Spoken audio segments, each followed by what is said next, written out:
Hi friends, welcome back to tech railway.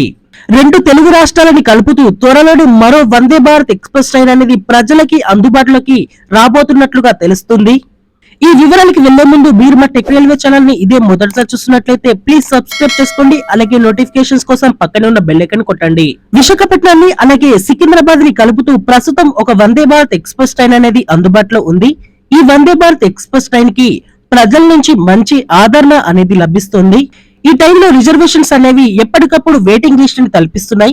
ఈ ప్రజల నుంచి వస్తున్న ఆధారాన్ని దృష్టిలో ఉంచుకొని త్వరలోనే మరో ట్రైన్ ని సికింద్రాబాద్ విశాఖపట్నం మధ్యలో ప్రవేశపెట్టడానికి రైల్వే శాఖ ప్లాన్ చేస్తుంది.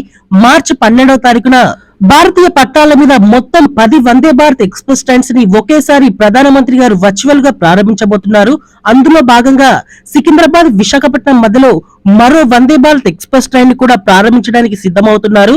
ఇప్పుడు అందుబాటులో ఉన్న వందే భారత్ ఎక్స్ప్రెస్ ట్రైన్ ని ఇది వాల్తేరు డివిజన్ కి కేటాయించారు. విశాఖపట్నంలో ఉదయం స్టార్ట్ అయ్యి మధ్యాహ్నానికి సికింద్రాబాద్ చేరుకుంటుంది. ఇక్కడ మధ్యాహ్నం స్టార్ట్ అయ్యి రాత్రికి మళ్ళీ ఇది విశాఖపట్నానికి చేరుకుంటుంది. ఇప్పుడు అందుబాటులోకి వస్తున్న వందే భారత్ ఎక్స్ప్రెస్ ట్రైన్ ని సికింద్రాబాద్ కి కేటాయిస్తారు. ఈ సికింద్రాబాద్ కి కేటాయించిన వందే భారత్ ఎక్స్ప్రెస్ ట్రైన్ ఉదయం 5:45 అలా సికింద్రాబాద్ లో మొదలై మధ్యాహ్నం 3 గంటలకి అలా విశాఖపట్నానికి చేరుకుంటుంది. అక్కడ 3:30కి అలా స్టార్ట్ అయ్యి రాత్రి వరకు సికింద్రాబాద్ కి చేరుకుంటుంది. అంటే ఒక ట్రైన్ అటు వెళ్తే ఒక ట్రైన్ అనేది ఇటు వస్తుంది. దీనివల్ల ప్రయాణికులకి ఎటువంటి ఇబ్బందులు ఉండవని రైల్వే శాఖ ప్లాన్ చేసి ఈ వందే భారత్ ఎక్స్ప్రెస్ ట్రైన్ ని పట్టాలెక్కించబోతుంది. ఈ రైలుని ప్రధానమంత్రి నరేంద్ర మోడీ గారు 12వ తారీఖున ప్రారంభించబోతున్నట్లుగా అప్డేట్ రావడం జరిగింది. ఈ ట్రైన్ అనేది 12వ తారీఖున అందుబాటులోకి వస్తే 13వ తారీఖు నుంచి దీని యొక్క సేవలు అనేవి ప్రజలకి అందుబాటులోకి వస్తాయి. దీని యొక్క టికెట్ ప్రైజెస్ అనేవి ఇప్పుడు తిరుగుతున్న వందే భారత్ ఎక్స్ప్రెస్ ట్రైన్ కి ఉన్నట్లుగానే ఉంటాయి. ఎందుకంటే సేమ్ రూట్ సేమ్ డిస్టెన్స్ కాబట్టి అంతే ఉంటుంది.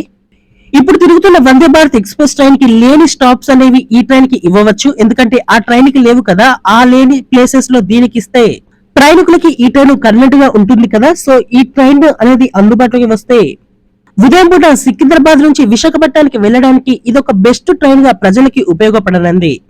ఉదయం పూట జన్మభూమి ఎక్స్ప్రెస్ అనేది అందుబాటులో ఉన్నా కూడా దీనికి ఎక్కువగా స్టాప్స్ అనేవి ఉండడంతో ప్రయాణికులు తీవ్రంగా ఇబ్బందులు అనేవి ఎదుర్కొంటున్నారు. అతి తొందరగా పనులకి వెళ్లేవారు లేకపోతే ఏదైనా అర్జెంట్ వర్క్ ఉన్న వాళ్ళకి ఈ వందే భారత్ ఎక్స్ప్రెస్ ట్రైన్ అనేది చాలా వరకు యూజ్ అవుతుంది. సికింద్రాబాద్ నుంచి విశాఖపట్నం మధ్యలో మరో వందే భారత్ ఎక్స్ప్రెస్ ట్రైన్ ని తీసుకురావడం మీద మీ అభిప్రాయాన్ని కామెంట్ చేయండి. అలాగే ఈ ట్రైన్ ని తీసుకువస్తే దీనికి ఎక్కడెక్కడ స్టాప్స్ ఇస్తే బాగుంటుంది, దీన్ని ఏ టైమింగ్స్ లలో నడిపితే బాగుంటుందో ఒకసారి మీ అభిప్రాయాన్ని కింద కామెంట్ చేయండి. ఓకే ఫ్రెండ్స్, మరిన్ని మోర్ రైల్వే అప్డేట్స్ కోసం మన ఛానల్ ని ఫాలో అవ్వండి. Thank you for watching. Have a nice day.